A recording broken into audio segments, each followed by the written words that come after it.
Dear all, welcome to my YouTube channel. Basically आज हम बात करेंगे जो TCS का प्रोविजन लॉन्च हुआ है 1 अक्टूबर 2020 से, उसके बारे में हम डिटेल एनालिसिस करेंगे। बहुत सारी कंफ्यूजन है, बहुत सारी क्लैरिटी रिक्वायरमेंट है।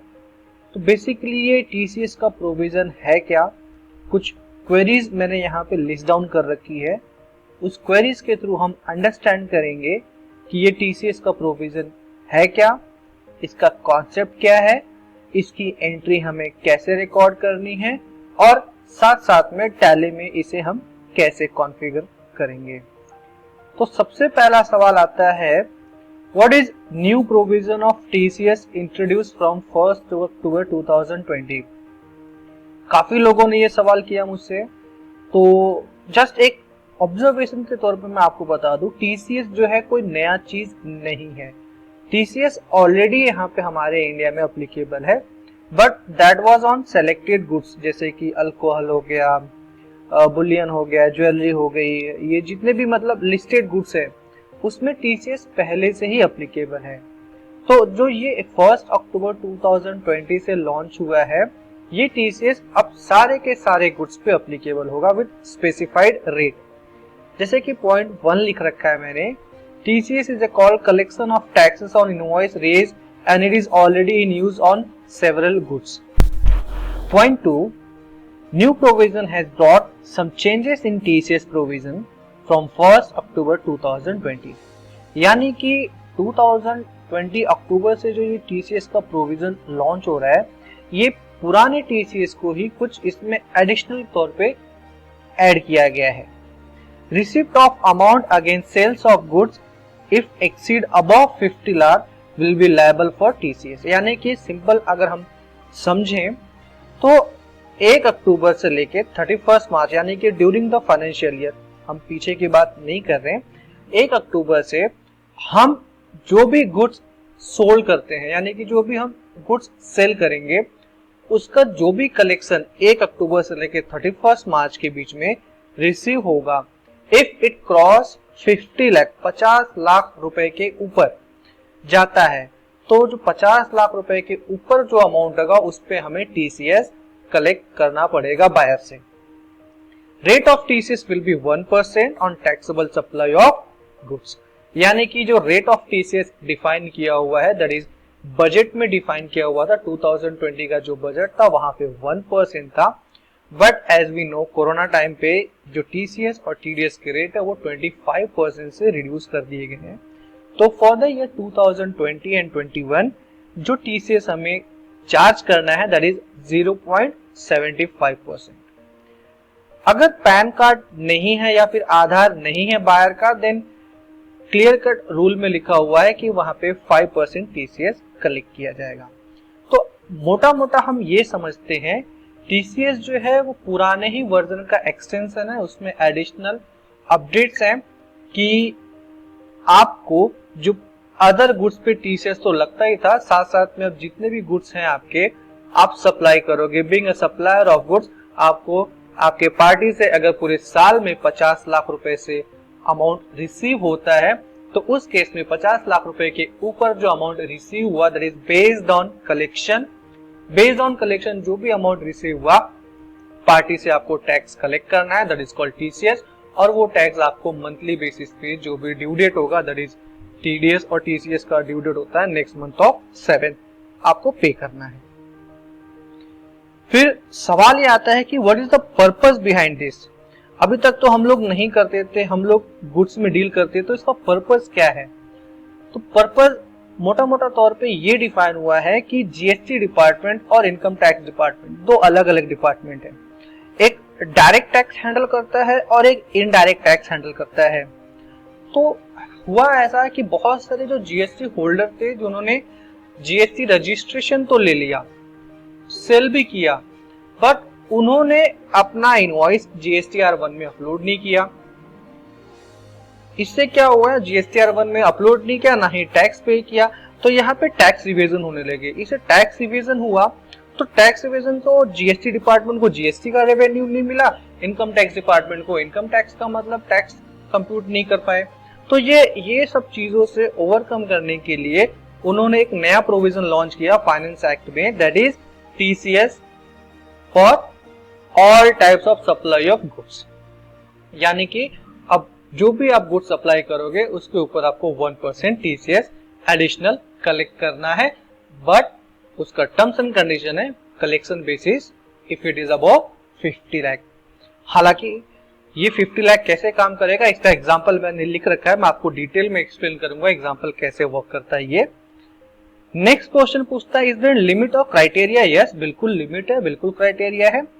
सेल्स अगर आपका प्रीवियस फाइनेंशियल ईयर 2019 एंड 20 में अगर 10 करोड़ के ऊपर था, या फिर आपका जो कलेक्शन ऑफ अमाउंट 50 लाख रुपए के ऊपर जाता है, यानी कि 1 अक्टूबर के बाद किसी पार्टी को आपने सेल किया था, मान लो 40 लाख का या फिर 30 लाख का, 3-4 इनवॉइस जो भी दिए थे, लेकिन 1 अक्टूबर से लेकर 31 मार्च उस पार्टी का 49 लाख रुपए आपको रिसीव होता है, तो आपको टीसीएस कलेक्ट करने की जरूरत नहीं है पार्टी से। अगर पार्टी से 51 लाख रुपए आपके अकाउंट में आ जाते हैं उस दरमियान, तो आपको 1 लाख रुपए के ऊपर आपको एट द रेट ऑफ 0.75% आपको टीसीएस कलेक्ट करना पड़ेगा और वो आपको पे करना पड़ेगा गवर्नमेंट को। Question is to whom it is applicable? किसको अप्लीकेबल है? It is applicable to every seller. हर सेलर जो गुड्स की सप्लाई करता है, गुड्स सोल्ड करता है, उन सब को ये अप्लीकेबल है। साथ साथ में ये भी ध्यान रखना है टीसीएस आपको तभी कलेक्ट करना है जब आपका कलेक्शन 50 लाख के ऊपर जाता है। अच्छा, तो यहाँ पे कोई सवाल पूछेगा, अच्छा मैंने सप्लाई किया यानी इनवॉइस रेज किया, उसका पैसा आ गया 50 लाख के ऊपर, तो मुझे पार्टी से कलेक्ट करना है, फाइन। बट अगर मेरा बायर मुझे एडवांस अगर देता है तो क्या उस पर भी टीसीएस अप्लीकेबल होगा? यस, वो भी आपका कलेक्शन में ही काउंट किया जाएगा। भले ही आपने कोई भी गुड सेल नहीं किया, बट एडवांस अगर आपका रिसीव हुआ तो उस पीरियड में वो भी एक तरह का कलेक्शन ही काउंट होगा और उस पर भी टीसीएस अप्लीकेबल होगा अगर ये लिमिट क्रॉस होती है तो। Next question is to whom it is not applicable? किसको अप्लीकेबल नहीं है? तो central state government authority, legal authority, जो ये एम्बेसीज होते हैं, जो ये लोकल बॉडी होते हैं, ये लोग अप्लीकेबल नहीं है। और साथ साथ में आप अगर इंपोर्टर हो, गुड्स इंपोर्ट करते हो फॉरेन कंट्री से, तो आपको टीसीएस कलेक्ट अप्लीकेबल नहीं है। टीसीएस का ये प्रोविजन आपके लिए अप्लीकेबल नहीं है। और अगर आप गुड्स एक्सपोर्ट करते हो फॉरेन में, तो भी आपको टीसीएस चार्ज करने की जरूरत नहीं है। तो सवाल ये आता है, कोई लोग सवाल ये कर सकते हैं, तो टीसीएस क्या मैं सेल्स की एंट्री के साथ रेज करके दूं? तो जैसे कि हमने डिस्कस किया कि टीसीएस जो है वो कलेक्शन बेसिस है।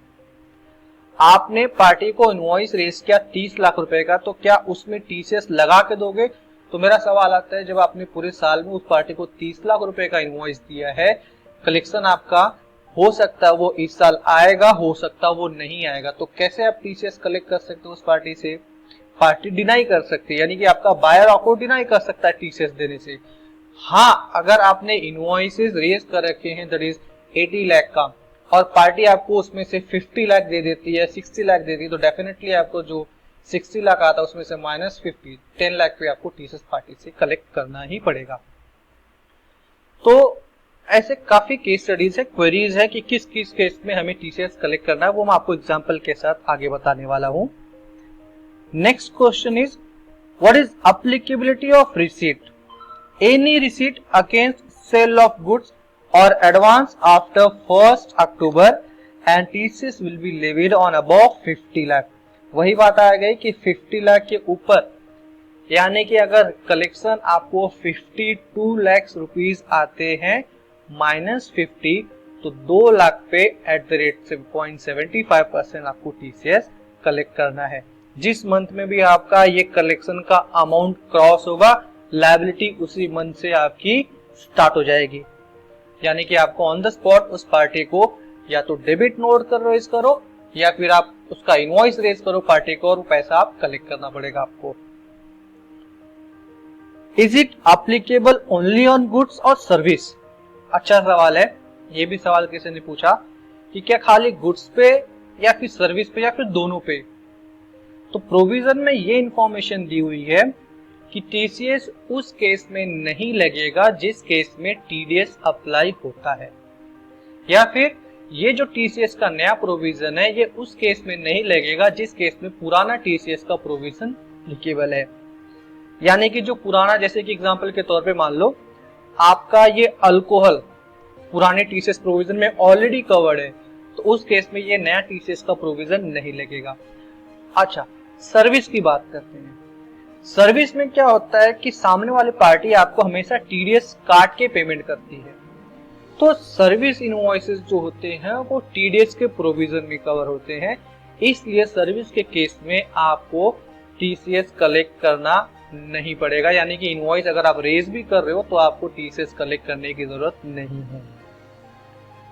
तो सवाल ये आता है कि कोई सवाल ये कर सकता है कि अच्छा, जब मैं सॉफ्टवेयर सेल करता हूँ, मैं कोई प्रोडक्ट सेल करता हूँ, प्रोडक्ट यानी कि सॉफ्टवेयर लाइसेंस, तो क्या वो मेरा गुड्स कहलाएगा या फिर मेरा सर्विस कहलाएगा? तो इसमें कुछ इस तरीके से बात हुई है कि अगर आपका जो सॉफ्टवेयर है वो पैकेज्ड है, यानी कि उसमें आपने ना कोई मॉडिफिकेशन किया है, ना ही किसी तरह का कोई कस्टमाइज किया है, ना ही उसका फॉर्मेट आपने डिफॉल्ट तौर पे चेंज किया है, तो ऐसे केस में अगर आप ये प्रोडक्ट का लाइसेंस सेल करते हो तो वो कहलाएगा गुड्स। और अगर आपने उसी प्रोडक्ट को मॉडिफाई कर दिया according to the customer need and requirement, हर किसी के हिसाब से आप उसको मॉडिफाई करते हो, तो वो गुड्स नहीं कहलाता, वो सर्विस में काउंट होगा। So next question is TCS का रेट। जैसा कि हमने पहले भी डिस्कस किया, टीसीएस का जो रेट है वो स्पेसिफाइड है 1%। फिलहाल करंट ईयर में जो रेट चार्ज होगा वो 0.75% होगा। What is criteria? TCS can be charged based on collection whether advance or against sale of goods। चाहे एडवांस आए या फिर सेल किया था उसका पैसा है, आपका टोटल जो अमाउंट है अगर वो 50 लाख के ऊपर गया तो डेफिनेटली आपको टीसीएस पार्टी से कलेक्ट करना है। Is it additional return with GST? इसका जीएसटी से कोई लिंक नहीं है। फर्स्ट ऑफ ऑल इसका जीएसटी से कोई लिंक नहीं है। नॉर्मल टीसीएस आप जो पुराना फॉलो करते थे, जहां पे लगता, जैसे तेंदुल लीव में लगता था, अल्कोहल में लगता था, बुलियन में, ज्वेलरी में, जो पुराने स्टॉक्स थे जो जिसपे टीसीएस ऑलरेडी लगता था, समझ लो ये वही उसी रिटर्न में आपको डिक्लेयर करना है, वहीं पे आपको रिटर्न फाइलिंग करनी है। तो इसका जीएसटी से कोई लेना देना नहीं है। इसमें जीएसटी में कोई रिटर्न में फाइलिंग, जीएसटी में कहीं कुछ नहीं दिखाना है इसका। In case of sales return, हाँ ये अच्छा सवाल किसी ने किया था मुझसे कि in case of sales return या फिर पोस्ट सेल डिस्काउंट, माल बेचा था, माल वापस आ गया, लेकिन टीसीएस पैसा आया, पैसा वापस रिफंड करना है, तो अब क्या करें? तो पूरा पैसा वापस करना है या टीसीएस काट के देना है? सिंपल इसका आंसर है कि एक बार आपका पैसा आ गया, आपका कलेक्शन आ गया आपके पास, आपका अगर टर्नओवर क्रॉस हो रहा है, थ्रेशोल्ड लिमिट 50 लाख की क्रॉस हो रही है, आपको टीसीएस कलेक्ट कर लिया आपने और गवर्नमेंट को पे कर दिया है, तो कभी भी जब इन केस ऑफ सेल या फिर पोस्ट सेल डिस्काउंट टीसीएस पे कोई इंपैक्ट नहीं आएगा। आपका टीसीएस आपने पे कर दिया है, वो पे कर दिया, तो आपको अगर रिफंड करने की बात आएगी तो हमेशा टीसीएस अमाउंट माइनस करके ही आपको रिफंड करना है, बिकॉज आपने टीसीएस पे कर दिया गवर्नमेंट को, आपने रिटर्न फाइलिंग कर दी है, उसका एक्नॉलेजमेंट कॉपी आप पार्टी को दे दो। पार्टी आपका जो है ना 26 AS में, दैट इज इनकम टैक्स के 26 AS में वो आईटीसी क्लेम कर सकती है। सो ये कुछ सवालात थे समझने के तौर पे कि ये टीसीएस है क्या। डू नॉट वरी, ये कोई बड़ा टास्क नहीं है। हाँ, हालांकि चैलेंजिंग है कि इम्प्लीमेंट करना, साथ साथ में हम तो गुड्स के सप्लायर थे, टीडीएस हमारे यहाँ पे एप्लीकेबल होता था, टीसीएस भी रिटर्न फाइल करना पड़ेगा। यस, ये भी एक एडिशनल आपके लिए वर्क बढ़ जाता है कि आपको टीसीएस की भी फाइलिंग आपको करनी पड़ेगी। अच्छा, अब एग्जांपल के साथ समझते हैं कि ये टीसीएस जो है कि कब किस केस में लगता है। जैसे एग्जांपल के तौर पे यहाँ पे मैंने लिख रखा है, आपका सेल्स अगर 1 अक्टूबर के पहले होता है, सेल्स 1 अक्टूबर के बाद, रिसीट 1 अक्टूबर के पहले, रिसीट 1 अक्टूबर के बाद, तो टीसीएस किस केस में लगेगा? तो टीसीएस किस केस में लगेगा वो देखते हैं हम लोग। थोड़ा सा इसको जूम कर लेते हैं।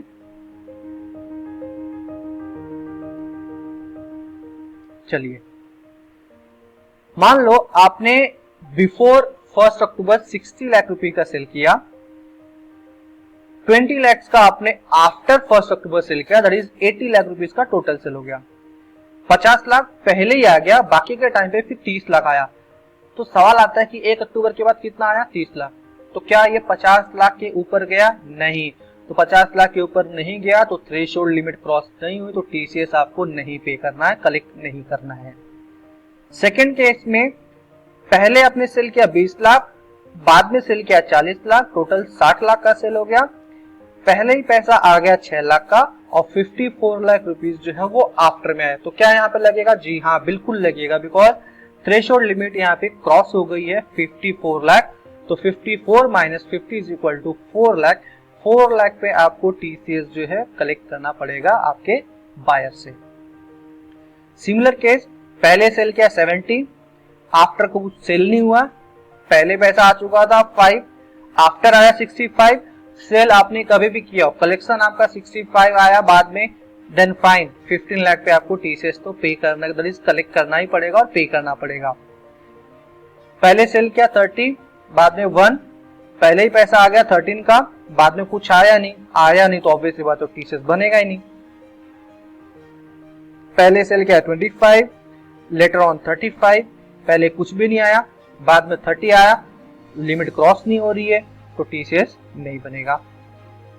फर्स्ट आपने बिफोर कुछ सेल नहीं किया, आफ्टर सेल किया 60 और ये आपका पहले ही पैसा आ चुका था एडवांस बेसिस पे, आपका एडवांस पहले पैसा आया, भले आपने इनवॉइस बाद में रेज किया तो बिफोर आ चुका है, कलेक्शन आपका आफ्टर नहीं आया, तो ऑब्वियसली बात है आपको टीसीएस पे करने की जरूरत, कलेक्ट करने की जरूरत नहीं है। 60 लाख बिफोर, पैसा पूरा का पूरा आफ्टर, तो 10 लाख पे टीसीएस आपको पार्टी से कलेक्ट करना पड़ेगा। तो ये रहे कुछ एग्जाम्पल। ओके, ये एग्जाम्पल ये जो मैंने केस स्टडी पूरी एक्सेल में लिख रखी है, ये एक्सेल फाइल मैं आपको आपके मेल आईडी पे दे दूंगा। अगर आपको चाहिए तो आप मुझे प्लीज कमेंट में मैसेज कर देना, मैं आपको ये मेल आईडी पे आपके एक्सेल फाइल आपको दे दूंगा। अच्छा, आप इसकी एंट्री टैली में कैसे रिकॉर्ड करनी है, इसकी एंट्री कैसे होगी वो देखते हैं। एंट्री रिकॉर्ड करने के लिए सबसे पहले आपको देखो दो केस हो सकते हैं। एक केस आपको तो पहले ये पता होना चाहिए कि क्या ये पार्टी पूरे साल में 50 लाख रुपए मुझे देगी। अगर देगी तो मैं इनवॉइस जो है टीसीएस जो है वो सेल्स की एंट्री में ही चार्ज करूंगा। तो ये पहला केस हो गया। दूसरा केस, डाउट है कि वो 50 लाख पूरे साल में इस पार्टी से रिसीव होगा, तो इनवॉइस में रेज करने का मतलब नहीं, बिकॉज इनवॉइस में रेज कर दोगे तो उसी दिन आपकी लायबिलिटी रेज हो जाएगी, जो कि रॉन्ग है। तो ये बेस्ड ऑन कलेक्शन है, तो आपको ध्यान रखना है कि आपको कौन सा मेथड फॉलो करना है। डेफिनेटली बहुत सारे लोग तो आपको बेस्ड ऑन कलेक्शन यानी कि जैसे क्रॉस होगा तब एंट्री रिकॉर्ड करेंगे टीसीएस। लेकिन अगर इनवॉइस के साथ अगर कोई रेज करता है तो उसकी एंट्री आएगी sales entry, party account debit to goods to output GST to TCS payable, ये आ गया एंट्री, फाइन। फिर दूसरी एंट्री आती है, पैसा आएगा bank account debit to party, पूरे के पूरे आएगा, दैट इज गुड्स 100 रुपए का था, जीएसटी 18 रुपए का, 1 रुपए का टीसीएस, पूरा आ गया 119 रुपया। अब ये जो टीसीएस पेबल लेजर था वो आपको पे करना है, टीसीएस पेबल टू बैंक, 1 रुपए का टीसीएस पे हो गया, सिंपल। ये उस केस में जहां पे पैसा पूरा का पूरा आ गया एंड अबव 50 लाख श्योर थे कि पूरा पैसा आएगा इसी साल। नेक्स्ट केस ऐसा है कि जहां पे अपने को मालूम नहीं कि मैं इनवॉइस तो रेज कर रहा हूँ 50 के अबव, लेकिन क्या पूरा पैसा इस साल आएगा, वी आर नॉट श्योर। तो इस केस में आपको सिंपल सेल्स की entry, party account debit to goods to liability of GST. अब आपको मालूम पड़ेगा कि पैसा आ चुका है, तो पैसा आ गया तो एंट्री होगी receipt of amount, bank account debit to party. लेकिन पैसा आ गया, आपको मालूम है कि 50 लाख के ऊपर जा रहा है, तो ऑन द स्पॉट आपको टीसीएस की लायबिलिटी का लेजर खड़ा करना पड़ेगा, यानी कि एक डेबिट नोट रेज करना पड़ेगा, party account debit to TCS. फिर पैसा पूरा आपको एंट्री रिकॉर्ड करनी पड़ेगी bank to party and TCS का पेमेंट। तो ये एक मैंने एग्जांपल बताया कि ये जर्नल एंट्री आपको कैसे रिकॉर्ड करनी है। अब यही चीज टैली में कैसे रिकॉर्ड करनी है, चलिए फटाफट हम टैली में भी मूव करके देख लेते हैं। हालांकि डिटेल कॉन्फ़िगरेशन हम उस लेवल पर नहीं समझेंगे, लेकिन बेसिक जो कॉन्फ़िगर होता है वो मैं आपको एक्सप्लेन करूंगा कि टैली में भी आप ये कैसे इंप्लीमेंट कर सकते हैं। सबसे पहला केस जहां पे हम सेल्स की एंट्री के साथ में टीसीएस कलेक्ट करेंगे, चार्ज करेंगे। तो सेल्स की एंट्री रिकॉर्ड कर रहा हूं, TCS in case of goods, party name is Mayank traders. Mayank traders का हमने डिफाइन किया है, that is TCS applicable, yes कर दिया। नेचर डिफाइन कर दिया है, company resident, TCS applicable, yes. बाकी सब सेटिंग मैंने कर रखी है, address, PAN number, GST number, सारी इंफॉर्मेशन है। Let's say sale of goods, ये हमारा रेवेन्यू यानी कि सेल्स अकाउंट है, तो यहाँ पे डिफाइन क्या किया हम लोगों ने, sales account, GST applicable, yes. Type of supply should be goods, TCS applicable, yes. Nature of goods, nature of goods by default Tally में अवेलेबल होता है, आप चाहो तो यहाँ पे क्रिएट कर सकते हो। मैंने क्रिएट किया है TCS on other goods. Other goods इसलिए क्योंकि कुछ स्पेसिफाइड ऑलरेडी होते हैं जिसमें अलग अलग रेट ऑफ टीसीएस लगता है, तो बाकी जो बचे वो मैं अदर गुड्स बोलूंगा उसको। सेक्शन डिफाइन किया, रेट डिफाइन किया, without PAN 5%, without Aadhaar and PAN 5%, except. फिर आता है आपका स्टॉक आइटम। मैंने स्टॉक आइटम बना रखा है, स्टॉक आइटम में मैंने जस्ट यहाँ पे जीएसटी एप्लीकेबल, नेचर, उसका एचएसएन कोड, रेट सब डिफाइन किया, TCS applicable, yes. Nature of goods जो हमने पहले बनाया था टीसीएस ऑन अदर गुड्स, वो सेलेक्ट कर लिया मैंने, यहाँ पे सेव कर देता हूं इसको मैं। लेट्स से मैं अमाउंट लेता हूं 65,000 का। फिर आपको लेना है आउटपुट सीजीएसटी, आउटपुट है सीएसटी। फिर आता है यहाँ पे टीसीएस, आपको लेजर बनाओगे TCS on goods under duties and taxes, type of tax TCS. Nature जो आपने बना रखा था वो बाय डिफॉल्ट यहाँ पे सेलेक्ट करने के लिए पूछेगा, ये सेलेक्ट कर लिया आपने टीसीएस 488। तो टीसीएस जो लगेगा वो प्रिंसिपल अमाउंट पे लगेगा, ये जीएसटी अमाउंट पे टीसीएस नहीं लगेगा, तो इस पे लगेगा। अगर आप यहाँ पे टैक्स एनालिसिस पे क्लिक करो तो आप देख सकते हो डिटेल टीसीएस, ये आपका जीएसटी पोर्शन और ये आपका टीसीएस सेल ऑफ गुड्स 65,000 पे 0.75%, दैट इज 488 रुपीज। ये उस केस में हो रहा है जहां पे हमें मालूम है कि हमारा कलेक्शन पक्का ये आ जाएगा, और ये एग्जांपल 50 लाख के ऊपर का हो सकता है। मैंने यहाँ पे छोटा अमाउंट कर दिया, चलिए मैं इसको बड़ा करता हूँ, ये कुछ इसको हम लोग 6,50,000 बड़ा अमाउंट कर दिया इसको। अब टीसीएस का अमाउंट भी देखो यहाँ पे बड़ा हो चुका है, यानी कि इनवॉइस टोटल अमाउंट आया है। अच्छा, टोटल अमाउंट आया तो क्या वो टैक्स मिला है कि, हाँ बिल्कुल टैक्स मिला है कि टोटल अमाउंट कितना रिसीव हुआ आपको, आपके बैंक अकाउंट में कितना आउट होता है वो इंपॉर्टेंट है। ये हो गया आपका यहाँ पे एंट्री सेव, सेल्स की एंट्री रिकॉर्ड हो गई। ये फर्स्ट मेथड था जहां पे आपने सेल्स की एंट्री रिकॉर्ड की है। आप रिपोर्ट देखना चाहो, display, statutory report, GST, GSTR 1 में सेल्स की एंट्री, और यहीं पे टीसीएस रिपोर्ट दे रखा है 27EQ। यहाँ पर आ गया आपका टीसीएस का नॉर्मल रेट का आपका TCS on goods liability ledger. तो आपकी टीसीएस की लायबिलिटी जो बनती है वो बनती है 48,750। अच्छा, अब यहाँ पे केस ये हो गया कि पार्टी का तो आउटस्टैंडिंग बन गया मयंक ट्रेडर्स, ये पार्टी का आउटस्टैंडिंग है। हाँ, अब ये पार्टी का पैसा अगर मान लो 1 अक्टूबर को आ गया तो ऑब्वियस सी बात आपकी लायबिलिटी बन गई, लेकिन आपने तो सेल्स में रेज कर रखा है। तो सेल्स में इसलिए हम लोग बोलते हैं कि सेल्स में ना रेज करके जब पैसा हमें पार्टी का आ जाता है तो ही करें। अब ऐसा हो गया कि नहीं, पार्टी का तो पैसा आया ही नहीं इस साल, तो आप जो टीसीएस का अमाउंट आपने रेज किया वो आपकी लायबिलिटी नहीं बनेगी, तो आप उसको क्रेडिट नोट मार के खत्म कर दो। ये पहला केस हो गया। अब जो एक्चुअल केस होगा फॉलो करेंगे, यानी कि लोग उस केस को फॉलो करेंगे जब उनका अमाउंट ऑफ कलेक्शन एक्सीड करेगा थ्रेशोल्ड लिमिट यानी कि 50 लाख से, यानी कि उसमें सेल्स में तो नहीं रेज करेंगे वो टीसीएस का अमाउंट। तो उस केस में एंट्री कैसे मारनी है वो देखते हैं। उस केस में क्या करना है, उस केस में जो सेल्स की एंट्री है पहले उसको हम एडिट कर लेते हैं।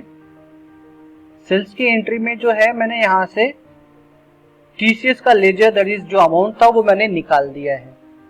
अब ये टोटल इनवॉइस की जो वैल्यू बन गई 76,70,000, ये एंट्री हम सेव कर लेते हैं। अब ये रियलाइज हुआ कि 1 अक्टूबर को पार्टी का पैसा आ गया, फाइन। तो चलिए काम करते हैं, इसका पैसा रिसीट रिकॉर्ड कर लेते हैं। बैंक, मान एग्जांपल बैंक नहीं है, मैं कैश में ले लेता हूँ, टाइमिंग के लिए इग्नोर करते हैं। ये पैसा पूरा आ गया। अब पैसा पूरा आ गया तो ऑब्वियस सी बात है, आप जब देखोगे रिसीट में, रिसीट रिपोर्ट डिस्प्ले, यहाँ पे आपके पास रिपोर्ट होती है रिसीट की, receipt and payment. Current asset में रिसीट आया आपको मयंक ट्रेडर से for the month of October 76 lakh का। तो ऑब्वियस बात है आपकी लायबिलिटी बन जाती है टीसीएस कलेक्ट करने की। तब आपको एक डेबिट नोट रेज करना पड़ेगा टीसीएस के लिए। तो टीसीएस के लिए डेबिट नोट रेज करना चाहो तो आप ऐसे रेज कर सकते हो, एक जर्नल एंट्री रिकॉर्ड कर सकते हो, या फिर आप डेबिट नोट भी मार सकते हो। हालांकि टैली का अभी जो अपडेटेड वर्जन आएगा तो डेबिट नोट उसमें ऑप्शन मिलेगा, मैं वो आपको अपडेट कर दूंगा। लेकिन आप अभी फिलहाल जर्नल से भी काम चला सकते हो। जैसे कि जर्नल में गया मैं, यहाँ पे ऑप्शन सेलेक्ट करेंगे TCS collection till the date of 1 October, party का नाम Mayank traders, TCS on other goods C. TCS आपने कलेक्ट कर लिया और ये एंट्री सेव कर। आप इसी को एज अ प्रिंट भी ले सकते हो, प्रिंट फॉर्मेट आप इसका चेंज करके एज अ टाइटल चेंज कर सकते हो। टाइटल दे सकते हो एज अ डेबिट नोट और यहाँ पे टीसीएस ऑन सेल्स। आप इसका फॉर्मेट लेके प्रिंट ले सकते हो और ये print as a debit note के तौर पे साइन करके दे सकते हो कि हमें आपसे टीसीएस का अमाउंट भी कलेक्ट करना है। हालांकि फॉर्मेट सिंपल लग रहा है बट ये आप प्रिंट लेके दे सकते हो और ये वैलिड है, कोई प्रॉब्लम नहीं है। और ये एंट्री आपको कर लेनी है सेव। अब आपकी टीसीएस की लायबिलिटी खड़ी हो गई, अक्टूबर में लायबिलिटी आपने खड़ी कर दी है।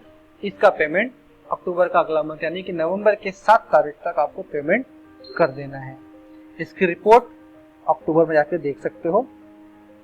टीसीएस में अक्टूबर में आपको यहाँ पे उसका टीसीएस अमाउंट बन जाता है। कलेक्टेड आपका इतना अमाउंट है, आपने पेमेंट कुछ भी नहीं किया है। पेमेंट की एंट्री आपको रिकॉर्ड करनी है, that is 7 of November. Payment में जाना है,